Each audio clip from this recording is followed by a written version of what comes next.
इसमें ये बताना चाहते हैं कि मीनापुर में गोडाउन लगभग आधी बन चुकी हुई, और इसमें जो आपने लिख करके दिए हैं कि इसमें जमीन हस्तांतरण करने से संबंधित मामले के चलते में कठिनाइयां बता रहे हैं, तो अगर आधी गोडाउन बन चुका है तो सरकार की काफ़ी लागत वहां लग गई है, बजट भी पड़ा हुआ है। जिला पदाधिकारी मुजफ्फरपुर के द्वारा आपको रिक्वेस्ट किया गया ग्रामीण विकास विभाग को, यदि आप सहमति दे दें तो गोडाउन का काम पूरा हो जाएगा। ये मैं आपसे आग्रह करता हूं कि इसमें थोड़ा सा आपका जो आया है उत्तर, उससे तो ये संभव नहीं हो पाएगा, आप ही का योजना थोड़ा अधूरा रहे। महोदय, माननीय विजय बाबू का जो ध्यानाकर्षण है महोदय, उसमें स्पष्ट हमने उनको उत्तर दिया है। हमें जो ग्रामीण विकास का जो जमीन है महोदय, प्रखंड परिसर का जो जमीन है, उसमें दो ही चीज के लिए देने का हमें अधिकार प्राप्त है महोदय। एक तो हम पावर सब स्टेशन के लिए देते हैं और दूसरा थाना भवन के लिए देते हैं। ये दो में से एक चीज नहीं बना रहे हैं, ये तो गोडाउन बना रहे हैं महोदय। और गोडाउन अगर कोई बना लिया अब आप परमिशन खोज रहे हैं, पहले परमिशन लेना चाहिए महोदय, तभी कोई कार्रवाई करना। सरकारी जमीन है और उसमें जो विभाग चाहता है कुछ बना लेना चाहता है, तो ऐसे तो नहीं चलेगा। हमारा मापदंड है कि हम प्रखंड परिसर को किस तरह से वहाँ पर रखेंगे और किस तरह से वहाँ पर अपने अधिकारियों को सुविधा देंगे। तो यह हमारे नियम में प्रावधान में नहीं है, इसलिए माननीय सदस्य को स्पष्ट उत्तर हमने दिया।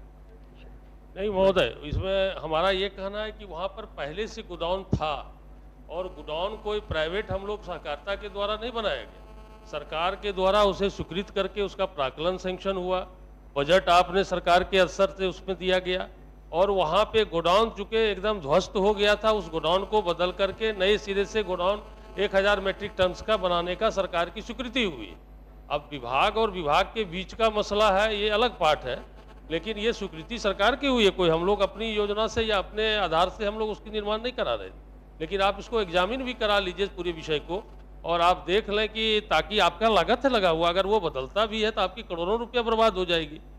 ऐसा क्या है, सैंक्शन के बगैर कैसे होगा? डीएम ने खुद लिखा है आपको कि सारी काम ऐसे से हो गया है, आप उसमें सहमति देने की कृपा करेंगे। जिला पदाधिकारी का ही आपका तो एजेंसी होती है। अध्यक्ष महोदय, ये तो अब कार्रवाई की बात हो जाएगी महोदय। अगर हमारे जमीन पर कोई अतिक्रमण कर रहे हैं गलत तरीके से, तो अब तो कार्रवाई की बात होगी, जांच कराएंगे कि कौन कौन अधिकारी इस तरह से काम किए। माननीय सदस्य का कहना है कि पुराना बना हुआ है। पुराना रहे या जो भी रहे महोदय, अगर पुराना भी बना है तो उस समय ये कानून आज नहीं बना है, ये कानून पहले का बना हुआ है। अगर जिन अधिकारियों ने हमारे जमीन का अतिक्रमण कर लिया महोदय और हमसे पूछा भी नहीं, तब तो उनके खिलाफ कार्रवाई होगी। सो जांच का विषय है, हम तो जांच कराएंगे कि बिहार भर में हमारे जमीन पर कौन कौन सा वहाँ पर काम हो रहा है, कौन कौन सा भवन बन रहा है, उस पर तो पूरा जांच कराने का हमारा विषय हो जाएगा।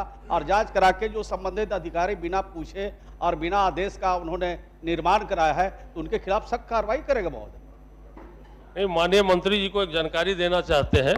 माननीय मंत्री जी, आप पुराने जितने भी प्रखंड हैं, सभी प्रखंड के कैंपस में ही व्यापार मंडल का और गोडाउन का निर्माण किया हुआ है, इसकी भी आप जानकारी ले लें। और आप जब कह रहे हैं कार्रवाई की बात, तो आपके पत्र में लिखा हुआ है कि 2009 के बाद से आपने यह प्रतिबंधित किया है। अगर वो आज़ादी के बाद से कोई चीज़ बना हुआ है तो उस पर आप कार्रवाई करेंगे कैसे? और नंबर दूसरा है कि कार्रवाई आप किस विभाग पर करेंगे? आप ग्रामीण विकास है, कृषि विभाग सैंक्शन की होगी, तो अब सहकारिता विभाग सैंक्शन किया होगा। कोई हम लोग ने स्वीकृति नहीं कर दिए हैं जो कि उसमें कोई पात्र होंगे कार्रवाई का। जब आज़ादी के बाद से लगातार, जब से सहकारिता अधिनियम बनी है, तब से उसमें निर्माण का काम जारी है, और हर एक पुराने प्रखंडों में बड़े बड़े गोडाउन और व्यापार मंडल का कार्यालय अवस्थित है। इसलिए इस विषय की जानकारी अगर आप लेकर के थोड़ा इसका हल निकालने का प्रयास करें, जहाँ से कोई फायदा नहीं होना है, इसकी हल निकल जाए तो बेहतर होगा। माननीय मंत्री भाई, अगर कोई गलत गोदाम बनवा दिया तो उस पर हम कार्रवाई करेंगे, तो महोदय इसमें तो आप ही लोग फंस जाइएगा। इसलिए फंस जाइएगा कि वर्ष 1986 में पूरे बिहार में जितने भी प्रखंड हैं, उसी कैंपस में व्यापार मंडल के गोदाम बनाए गए थे 1986 में। और ये जो आपका कानून है, ये तो इधर हाल के दिनों में आया है महोदय कि हम केवल यही 2 काम के लिए देंगे। तो हम फिर माननीय मंत्री जी से आग्रह करते हैं कि सरकार के पैसा से, आईसीडीपी के पैसा से, सहकारिता विभाग के पैसा से गोदाम का निर्माण होता है। महोदय ध्यान से सुन लिया जाए, हम 2 मिनट को लेंगे। निर्माण होता है, जब निर्माण हो गया और आप बोल रहे हैं कि हम उल्टे कार्रवाई करेंगे, वो काम करने के लिए जा रहा है सरकार का, वो काम करेगा अधिप्राप्ति का, उसमें स्टोरेज होगा फर्टिलाइजर का, यही करें कि नहीं हम उसको धराशायी कर देंगे। तो भाई हरदम आप नकारात्मक सोच क्यों रखते हैं मंत्री जी? उसको सकारात्मक रखिए। अगर 2 विभाग, सरकार के ही 2 विभागों का अगर मामला हो तो फिर माननीय मंत्री जी बैठकर देख लेंगे, और विभाग के जो अधिकारी होंगे या दूसरे विभाग के जो मंत्री होंगे आपस में बात करके कोई इसका निष्पादन हो जाएगा। आप कृपया देख लें। चलिए आगे।